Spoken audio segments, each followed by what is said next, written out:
Good evening, everybody. Hope we're all doing well.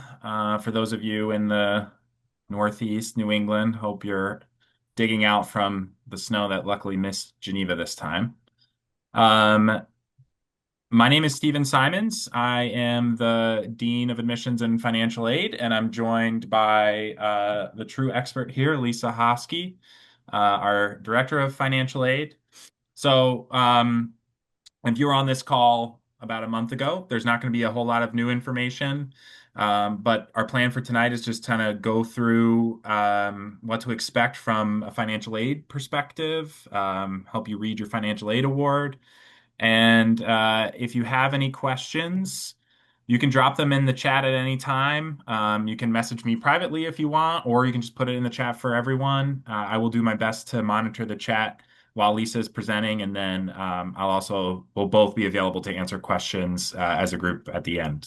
But if you have questions, feel free to drop them in the chat. So let's get started. Lisa, if you want to go to the next slide, we can kick us Sure. off. Okay.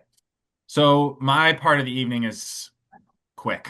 I'm gonna just kind of, first of all, congratulate all of you on your acceptance to HWS, and to let you know that from a financial aid perspective, that admissions offer is not necessarily the end of the story for you. In your letter that you received from HWS, you may have received a merit scholarship. So that's based solely on your student's achievement in high school. And if you are interested in applying for need-based aid, you will need to fill out the FAFSA, specifically the 2026-2027 FAFSA, and you'll be considered for additional funding. And you will receive another letter. So if you fill out the FAFSA, you will receive an additional financial aid award. I want to make sure that you understand that that admissions letter, that's not it. If you filed with FAFSA, you're going to get a separate financial aid after we receive that from the federal government. All right, Lisa. So what happens next after we receive that information? Uh, my staff and I are working as quickly as possible to create the financial aid packages for your students. We know that it's an intense time, an exciting time, all of those things, and we want you to have the information you need to make a thoughtful decision. The letters, once they are created, will be available in the same portal that your student goes to for admission. And after you review them, if you have any questions, appointments are available with me or some of my staff, the team, virtually or in person, depending on what your needs are. What we're going to talk about today as we go through this is, like what Stephen was saying earlier, how to read your financial aid letter. And for me to start with some of that, I need to talk to you about the components of a financial aid package. So one of the things that we are required to do before we can actually offer you any funding is we have to create a budget, which is called the cost of attendance. And it's like anything else. You know how much it costs to pay your electricity every month. So you know yearly about what that's going to be. So we put all of these numbers together when we use that number to look at what other aid you might be eligible for. Your budget or cost of attendance for financial aid, these components are defined by the federal government that we have to evaluate. So tuition and fees, that's pretty straightforward, what we're going to bill you for. Food and housing, you need a place to live and you need to eat. Books, because all of the classes are going to require some kind of books or supplies. Those are all things that are very clearly, very clear costs. These other ones are a little bit more individualized. We come up with an estimate, but it's really going to depend on how you do things. So we know that your student is going to have to get back and forth to Geneva. So we account for that in a transportation budget. And we have to account for students who live in Waterloo, New York, and students who live in California. So there's a little bit of funding there. Personal expenses are going to be things like if your student needs a haircut, maybe wants to get a pizza, go out to dinner with friends, buy toothpaste, whatever the case may be. Loan fees are the fees associated with any federal loans that may be taken out. So we come up with this number, this budget, and we'll go through the actual numbers in a minute. Um, this gives me a bottom line of I can't go over this amount with giving you aid. Then after I have that number all together and calculated, I look at what funding we can provide. So the first funding that we're going to see, that you're going to see, is the scholarship that you were offered through the admission process, the one that Stephen talked about that was based on, whether it's grades or academic success, whatever strength that your students have. Grants are usually the ones that are need-based. And need-based grants look at a lot of different things in your financial picture. You don't repay those, you don't repay scholarships. The grants can be from a college or university, they can be from the federal government, and they can be from, like, specifically, if you're in New York State, New York State. Vermont has some that can cross state lines. I think Maine does as well. So I look at all of the free money that I can get for you first. Then I look at the federal loans that we can offer you. Other options include private or parent. We don't put those in the initial letter, but we'll talk about how those might be options at the end. And then I look at work opportunities. And at HWS, not only do we use the federal work study program that the federal government provides, we also are committed to providing funding to students from our own institutional budget to give students the opportunity to work. So we have our budget, and then we have all of the funding that we can help you obtain. Now, to actually show this in real numbers, here would be a budget. So this is just like what you would be expected to have to cover in combination with your scholarship, perhaps, for the whole year. So tuition and fees, we're going to bill you for 68,414. Food and housing, we're also going to bill for. Your student is going to live on campus and have a meal plan. Books and supplies are usually purchased in our bookstore, but there are other options. That's about $1,000 line item for the budget. And this is where I was talking about how they're not billed, and how much you spend is really going to be very personalized.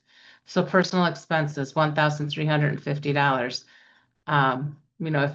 If your child doesn't go out to eat 4 times a month, that might be less, that kind of thing. Transportation is going to depend on where you live.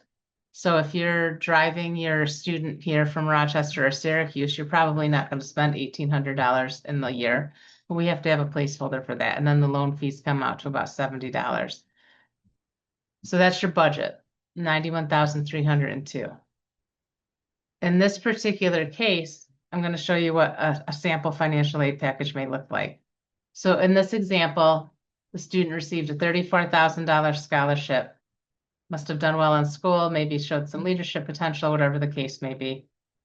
The student qualified for an additional $24,626 in need-based grant from HWS. So this is part of our commitment to making it possible. The federal Pell Grant is provided by the federal government. That's something that we don't really control, but if you're eligible for it, we'll know that from the FAFSA that you've submitted. New York State TAP grant, again, it's a grant you don't have to pay back. In this case, it's $5,000. Federal loans, this is going to be about the same for all students. $5,500 is the maximum they can take their first year. And this student has a work award of $2,000. So they can earn up to $2,000 over the course of the year to sort of support some of those personal expenses they may experience. Are we okay so far, Stephen, or do I have any questions? We're good? You're good. Okay. So now if we look at this and how it plays out in real numbers, cost of attendance budget, what we talked about, 91,302, which includes both costs that you're billed for and those that you're not, that we're estimating. In this case, the financial aid was 75,126. So out-of-pocket expenses would be estimated to be $16,176. But this includes those things that are not billed, like transportation. So again, if you're within 30 miles, it's obviously not going to cost you quite as much. If I look at it from what you're actually going to have to pay, just to make it a little simpler, tuition, fees, food and housing is going to total $87,082. In this case, the financial aid is 73,126. I didn't include the work award here because your student does not use the work award to pay on their bill. It's literally just for like haircuts, pizza, whatever the case may be. So the out-of-pocket expenses would be 1,000 or $13,956. Half of that would be billed in July, due in August, and half would be billed in December, due in January, in this particular case.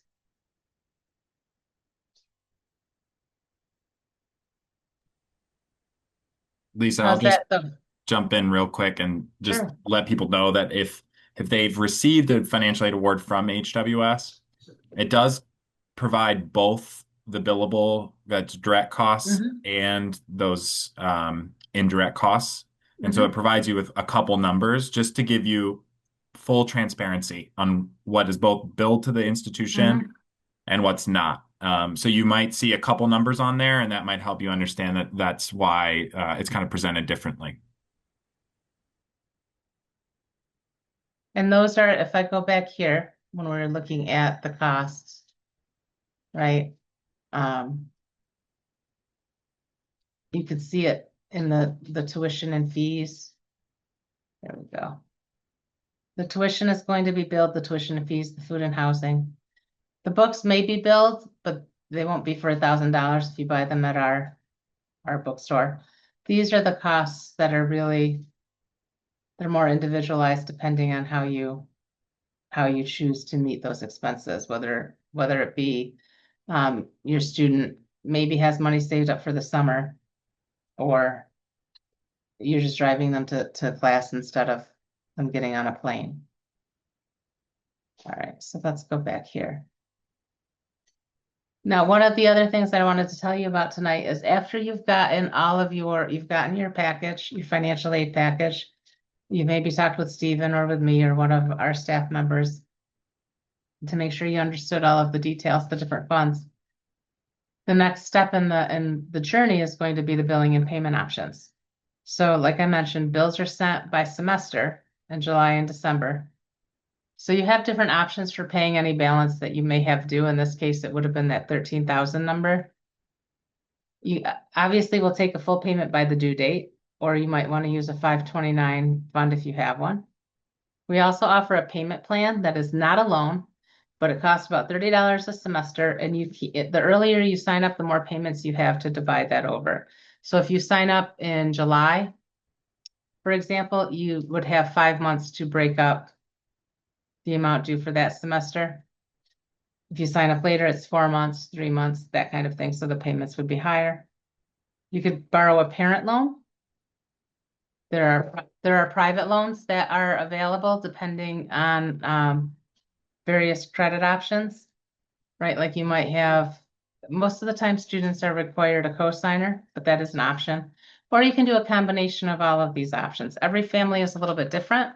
So some families may say, we want to put down $5,000 and we want to do the rest in a payment plan. Some families may choose, one parent wants to do the payment plan, the other parent wants to do a parent loan. That's fine. We'll work through anything that works for you and your family, and you'll get the attention from us to be able to do that. Um, Again, we'll get your packages to you as quickly as possible if you don't have them. We understand the urgency because we know that your child or your student wants to make the decision as soon as possible. We can discuss any payment options or special circumstances that you may have that you don't think are reflected in the FAFSA after you've received your aid package. We have to have a baseline to start from. So one of those experiences might be if a parent lost a job, for example. So the FAFSA doesn't reflect that because that just happened last month. You should probably talk with us. House burnt down. Or a more positive one, maybe if you won the lotto, you could give me a call and we could talk then too. But whatever that situation may be, we're happy to talk with you about it. But just wait until you get your aid packages to do it. We are here to help. You can call our office. You can email our office. Whether it's me or one of my team members, we all have Calendly links so you can schedule virtual meetings. And we always have somebody in the office if you want to talk face to face. And then we come to questions. Lisa, there was a question in the chat about what's the difference between a parent loan and a private loan. So I think Mhm. if you could also kind of just elaborate on the kind of different Absolutely. loan options. Yep. We do have a loan resource center on our website as well. So if you search on the HWS website for loan resource center, you'll find some information. A parent loan is a loan that is in the parent's name. Um, it was at the 8 point something rate. If I go back, 8.94%.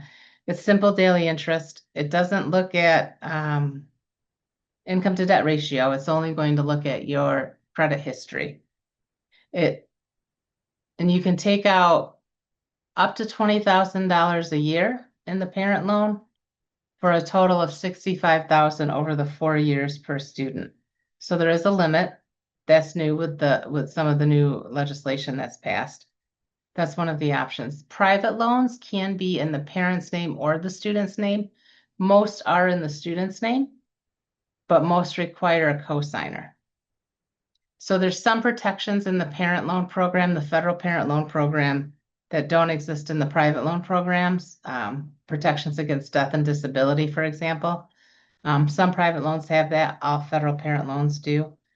So you may have a better interest rate on a private loan, but you want to watch whether it's a variable or a fixed rate. So navigating any of those questions, because it's a lot of information to take in, uh, please call us and we can certainly talk you through the different, we can't recommend a private loan for you, but we can talk to you about the benefits or the strengths, pros, the cons of either a parent loan or a private loan for your situation. And it doesn't have to be a one or the other. It could be both. Maybe you talk with your son or daughter and decide that, okay, it's going to cost $20,000. I'll borrow 10,000, but you need to borrow an additional 10,000. Some families do that. There's not really a right or wrong way. It's about what works for you. And HWS doesn't administer any loans. So they're either federal or from a private lender. So the parent Yep. loans that Lisa's talking about are Parent Plus loans, which are Yep. administered federally. But we Um, will help you through the process. We yes. process them for you, but absolutely. Yeah. Like we're not a loan provider, for example. Right.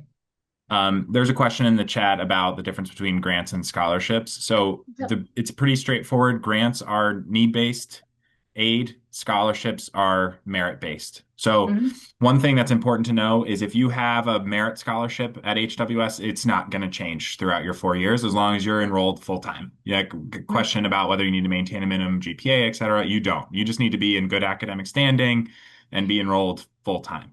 Need-based aid can change. Typically, it doesn't unless the family income changes dramatically. If you win the lottery, it could change. But on the other hand, if you lose your job, et cetera, it might change for the better. So that's really the difference. I do want to Mhm. emphasize that like Lisa and I are not in the business of taking money away from families. Mhm. When you get a financial aid award your freshman year, it's typically what you can expect for all 4 years, unless there's some drastic changes. Anything I you want would to add to add, that, Lisa? I do, I want to add to that that I would plan, and this is across any campus, I would plan for a 1 to 3% increase in costs every year. And in most cases, the aid doesn't increase with that. So the past couple of years, ours have been a little over 2%, but for any private school, that usually happens. So that's the one caveat I would say to what Stephen was saying. We do maintain the aid to the level that we can. We can't control the federal government. So if they decided to lower or increase the Pell program, there's not a lot we could do about that, but we'll do whatever we can to help. Lisa, can you talk a little bit about and explain how VA benefits and Yellow Ribbon work in case Mhm. there are folks on here with those? Absolutely. So we are a participant in the Yellow Ribbon Program. We're committed to helping our veterans and their dependents, um, get good education.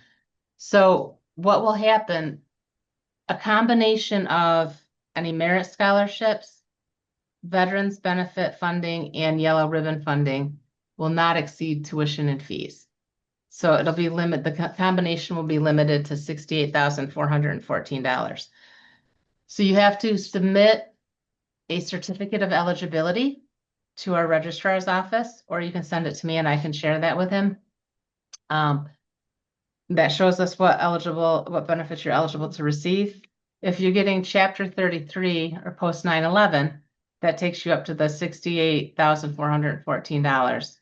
So it would be, if you have a merit scholarship of 40,000, let's say, we would be able to cover the remainder of that with VA benefits and yellow ribbon.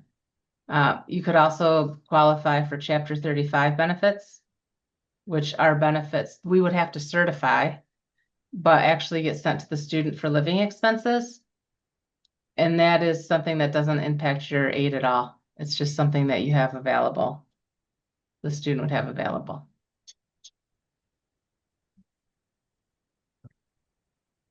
I have a couple questions in the chat about how to access the financial aid award. It's in the same portal that the student's admissions decision is in.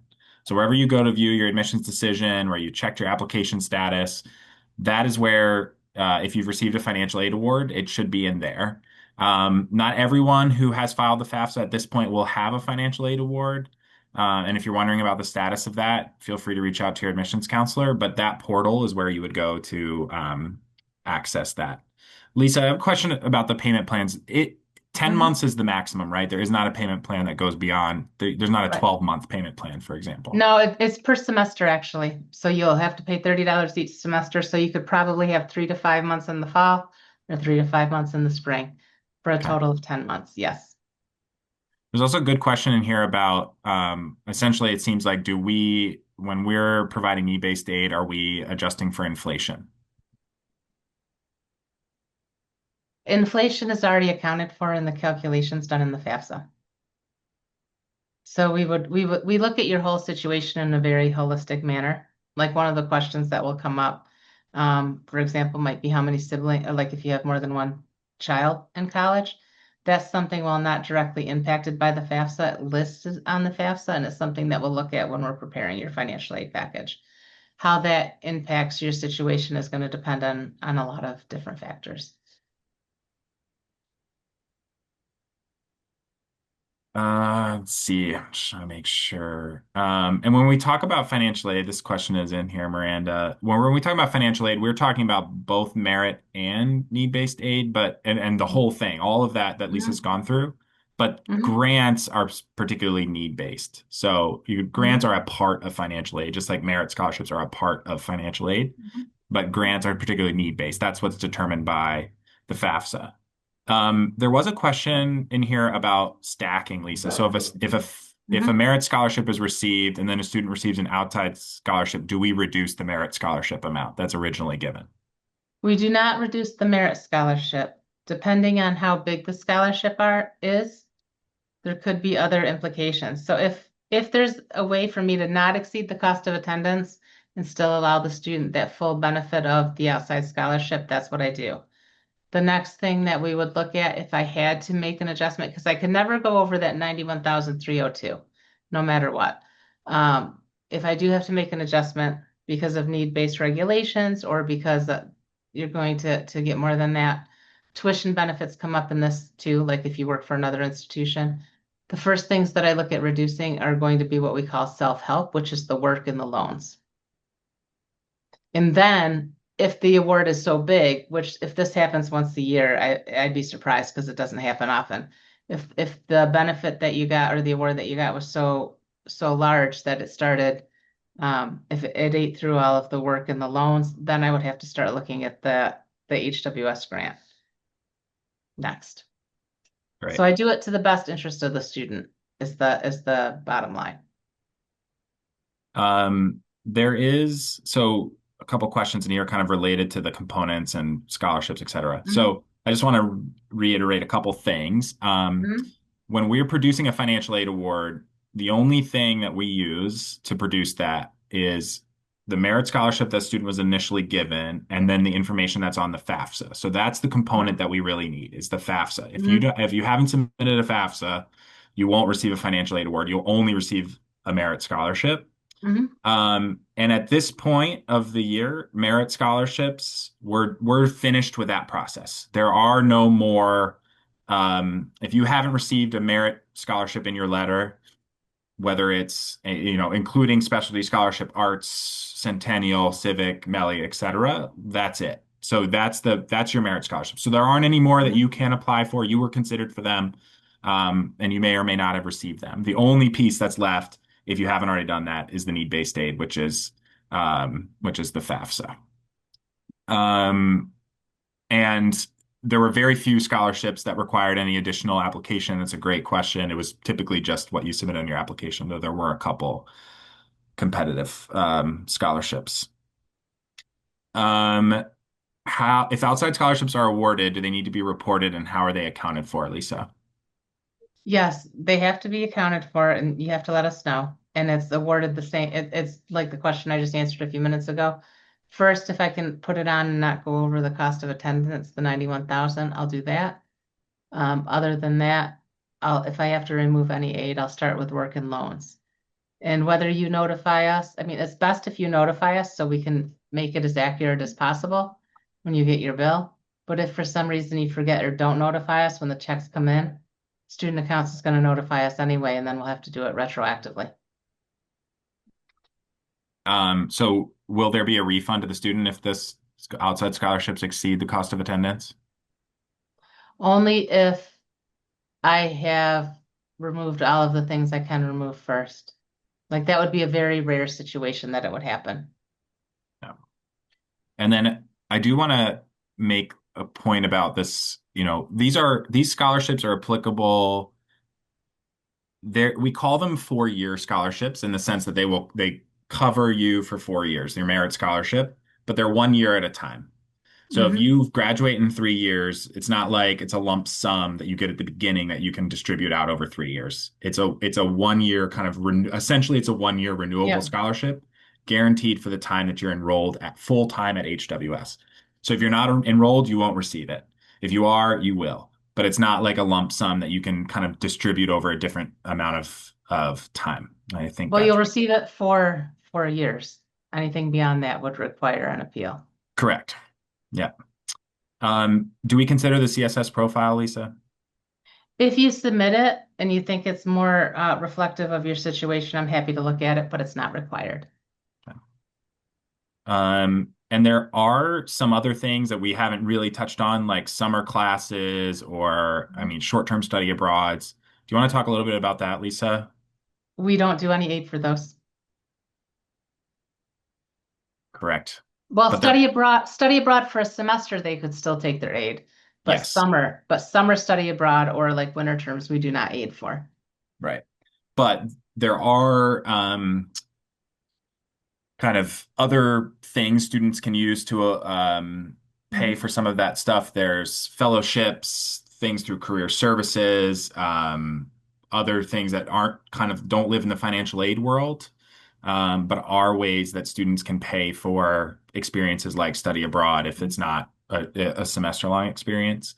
Mhm. And then if, let's say, a student is over the summer, we have a number of paid summer research opportunities, for example. So while you will have to, if you're taking classes, you have to pay for them, but if you're doing summer research, that's often a Mhm. paid expense. And then we do have guaranteed internship programs that come with funding. So it's up to $4,000 for a domestic internship and up to $15,000 for an international internship. So we can help fund if students have an unpaid or underpaid internship, or if it's an abroad experience. And those are guaranteed as long as the student is doing the Pathways program. So that's a kind of a nice, technically doesn't live in the financial aid world, but it is a nice way that students can kind of fund some of these experiences. Let's see here. Are there any other We've had great, questions? we've had great questions so far. Yeah. Lisa, what's the best way for folks to get in contact with your office? You can either call or you can email. Those are probably the best ways. Do you want me to put the numbers in the chat? That would be great. So let me do that. And if anybody emailed me directly, I probably won't see it. So just because I think if it's the general chat will be fine. So the phone is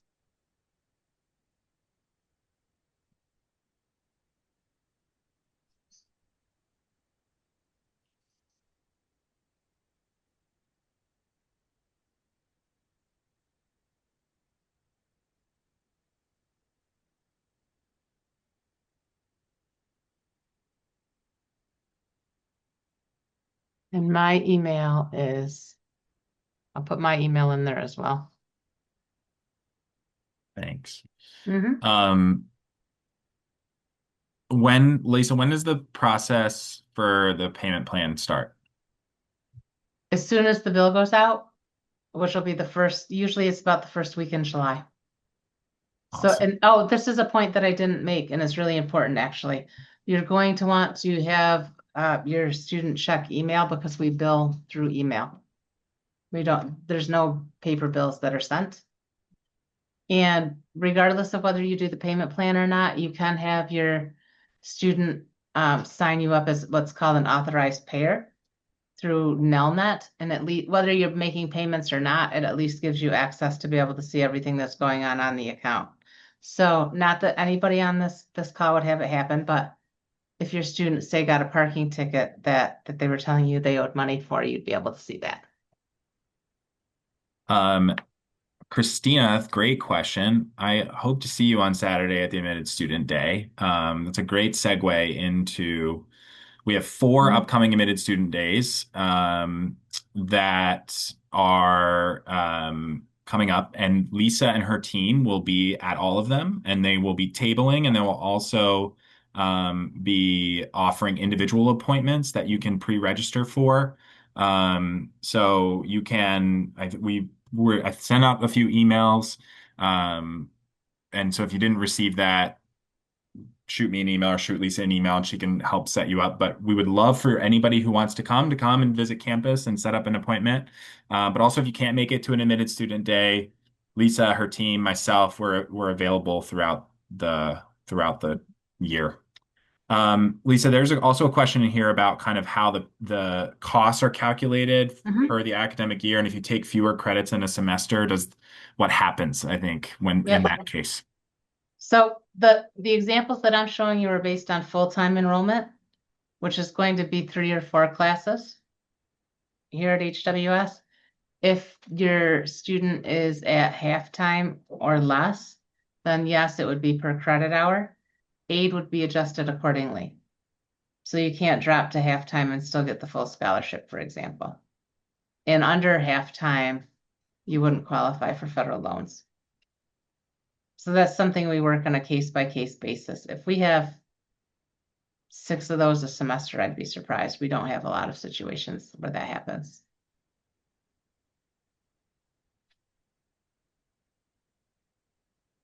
Okay. Lisa, is there anything else? The one thing I could, oh, I guess I would like to talk a little bit about how work study works. So if you're eligible, if your son or daughter is eligible for work study, there's an online portal called Handshake that our career services team monitors, manages, and you would actually start the process with career services. And I do believe Brandy told me that they actually help the student create a resume or encourage them to create a resume right from day one, so they can start learning those skills right from their first year. And that's not usually until like the end of August that you would start that process anyway. Sample budget slide. Just saw that.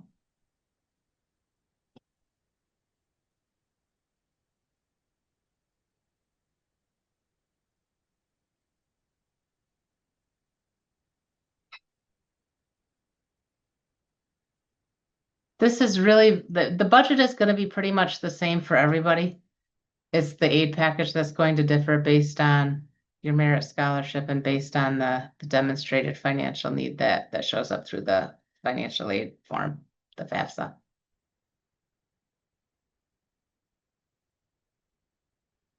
How many hours are you allowed for work study? It's usually about 5 hours a week.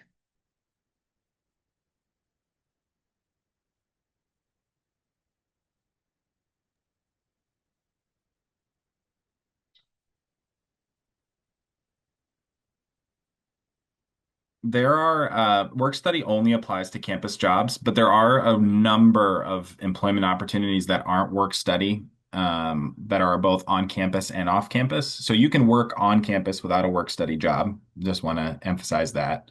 Mhm. But you can't have a work study job that's not affiliated with HWS.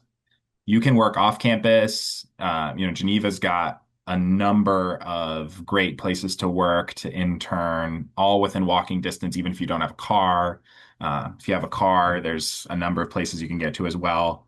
We also have a shuttle that will take students around. So if transportation is an issue, we'll get you where you need to go, whether it's like Wegmans, Walmart, etc. So plenty of employment opportunities for students on campus and off campus. And it's not a payment like it's just money that's earmarked for you to spend as you wish. So it's what you earn. So you don't get work study unless you work. And it's a paycheck. So it's what you earn in your paycheck is work study, and you Mhm. decide how you want to use that money. Mhm. Great. Well, if there's any last thoughts, Lisa, before no, the shuttle is free. No, I don't, I mean, other than please reach out if you have questions. That's the biggest thing. We are here to help. We know that trying to make this decision is full of lots of emotion, and money and children are some pretty sensitive topics for all of us, right? So please reach out to our office and we will be happy to help you through any part of this process that we can. Great. Okay, and last, there was a question here, but we did cover this. Cost of attendance will increase every year. Typically, what, 2%, Lisa, is that what you said? Yep. I say 1 to 3% regardless of what school you go to, I would plan on, Yeah, other than maybe the state schools, and then that's at the whim of the legislatures. great. Okay, well, thank you, everybody. Thank Appreciate you. your time. Feel free to follow up if you have any other questions. We're happy to help. Have a good Yep. night.